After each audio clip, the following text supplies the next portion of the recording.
낙태죄 폐지 논란이 다시 거세지고 있습니다. 지난해 4월이죠. 헌법재판소가 임신 초기 낙태까지 처벌하도록 한 형법상 낙태죄가 여성의 자기결정권을 과도하게 침해해서 위헌이라며 헌법 불합치 결정을 내린 바가 있습니다. 이에 따라서 법무부는 10월 7일 임신 초기인 14주까지 낙태를 허용하는 내용의 형법과 모자보건법 개정안을 입법 예고한 바가 있습니다. 즉, 개정안은 형법상 낙태죄는 유지하지만 임신 초기인 14주까지 낙태를 허용한다는 것이고요. 임신 중기에 해당하는 15에서 24주 사이에는 성범죄로 인한 임신이나 임산부의 건강 위험 등 특정한 사유가 있을 때만 낙태를 허용한다는 내용을 담고 있습니다.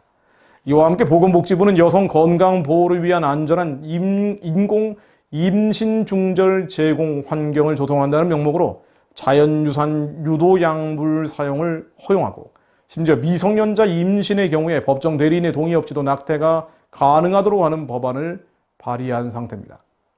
사실관계 몇 가지를 분석해 보자면요. 낙태는 임신 후 12주 이내 95% 이상이 이루어집니다. 즉 법무부 개정안이 14주 이내를 언급한 것은 사실상 모든 낙태를 허용하겠다는 것이죠. 그러면 어떻게 될까요? 성산윤리연구소의 조사에 따르면 모든 낙태가 허용될 경우 33.8%의 응답자가 무분별한 낙태가 증가할 것이라고 답을 했고요. 17%는 청소년 임신 증가할 것이라고 답을 했고 15.2%는 낙태 강요가 증가할 것이라고 답을 했으며 13.4%는 원치 않은 임신 증가가 될 것이라고 답을 했다고 합니다. 한마디로 이 전면적 낙태가 허용될 경우에 어마어마한 낙태의 증가가 될 것이라는 분석이죠. 이런데도 소위 진보좌파 진영은 정부의 개정안을 오히려 맹비난하고 있습니다. 형법의 낙태죄 자체를 완전히 없애라, 깡그리 없애라는 요지죠. 한마디로 더 나가라는 것입니다. 지금도 한국은 OECD 주요 국가 중 낙태율이 1등입니다.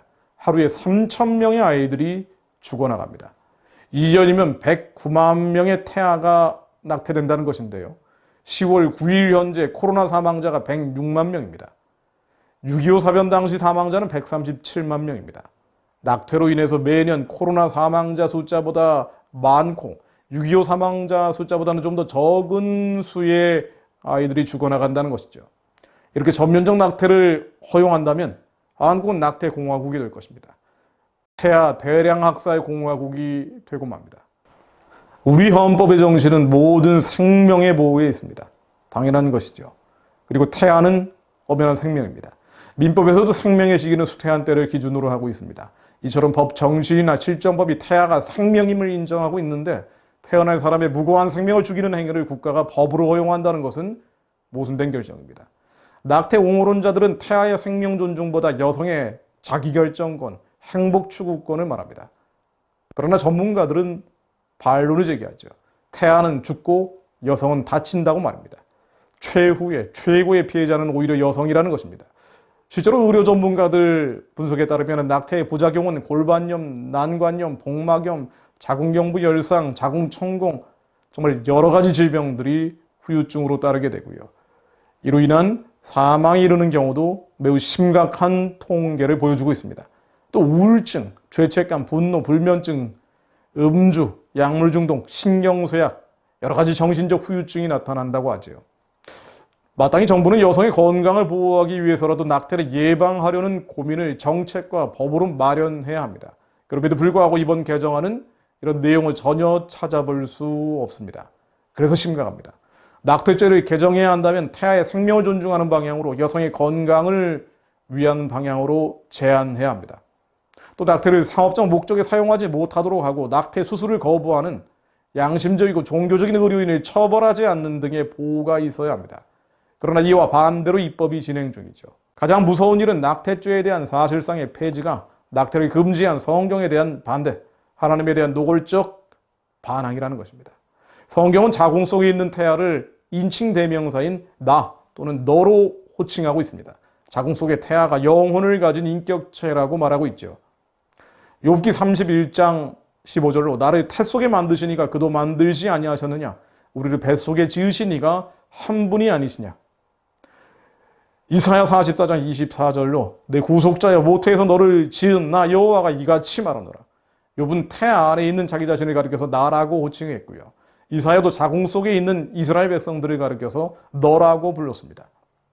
예레미야 1장 5절로 내가 너를 모태에 짓기 전에 너를 알았고 내가 배에서 나오기 전에 너를 성별하였고 너를 여러 나라의 선지자로 세웠노라 하시기로. 예레미야는 하나님이 자궁 속에 있는 예레미야 자신을 하나님이 구별해서 열방의 선지자로 세우셨다고 말하고 있습니다.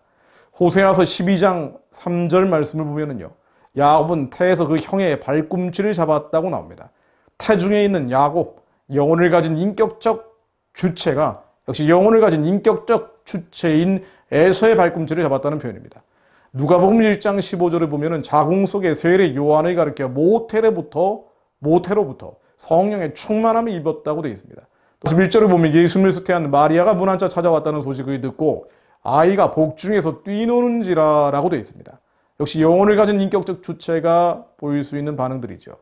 또 41절과 44절에서는 태아인 세례 요한을 가리켜 아이라고 부릅니다. 46절, 47절은 마리아가 이르되 내 영혼이 주를 찬양하며 내 마음이 하나님 내 구주를 기뻐하였음이라 하여 태아인 예수님을 구주라고 부릅니다. 태중의 예수, 태중의 요한을 죽일 수 있습니까? 그리스도인이 그렇게 할 수 있나요? 우리는 이런 생명의 죽음에 침묵하는 경우가 너무나 많습니다. 시편 51편 5절과 139편 13절로 내가 죄악 중에 출생하였으며 모친이 죄 중에서 나를 잉태하였나이다. 주께서 내 장부를 지으시며 나의 모태에서 나를 조직하셨나이다. 이 말씀들 역시 다윗은 잉태됐을 때 모태에 있을 때부터 나라고 부릅니다. 실제로 태아는 수정된 지 16일이 되면 심장이 뛰기 시작하죠. 40일이 지나면 뇌파가 측정됩니다. 아무리 작아도 태아는 생명입니다. 마치 하늘에서 본 인간이 아무리 작아 보여도 생명인 것과 같죠. 그래서 태아를 죽이는 것은 곧 살인입니다. 국가가 살인을 금하지 않은 것은 생명 파괴이자 반성경 반기독교 국가로 간다는 것을 뜻한다는 비판은 여기서 비롯합니다.